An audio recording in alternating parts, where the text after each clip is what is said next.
One of the most powerful features in SAP 2000 is the ability to easily constrain the edges of area objects so that you need not create a transition mesh. Here we have a single wall modeled with a mesh of 3 by 6 area objects on the left and a mesh of 3 by 7 area objects on the right.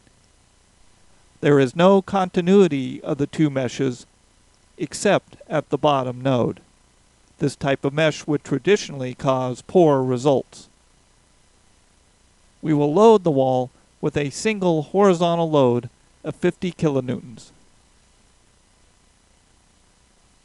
This will be added to the dead load pattern so that we will have only a single load case. We are now ready to run the analysis.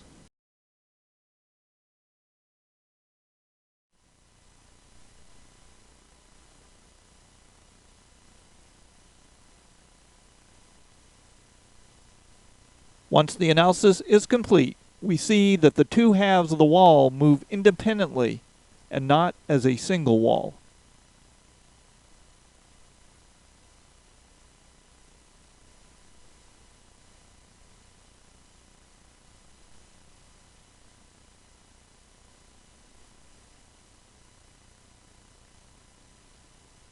The stress diagram is also not what we would expect for a continuous wall. However, with SAP 2000, it is a simple process to correct this model so that it will behave as a single wall.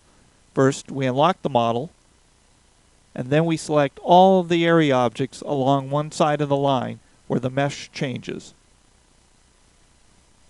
and go to the Assign, Area, Generate Edge Constraints command, and select the Create Constraints Around Object Edges option. This will force the area objects to work as though the mesh was contiguous. Next, we rerun the analysis.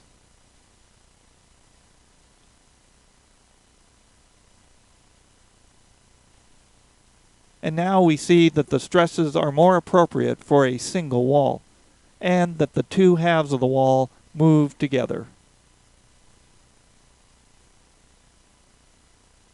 There is no separation between the two meshes. We can see the constraint of the edges better with just a deformed shape view. Thus, by using the Edge Constraints option, we can easily tie two dissimilar area object meshes together so that no gaps will occur. This concludes this tutorial on edge constraints.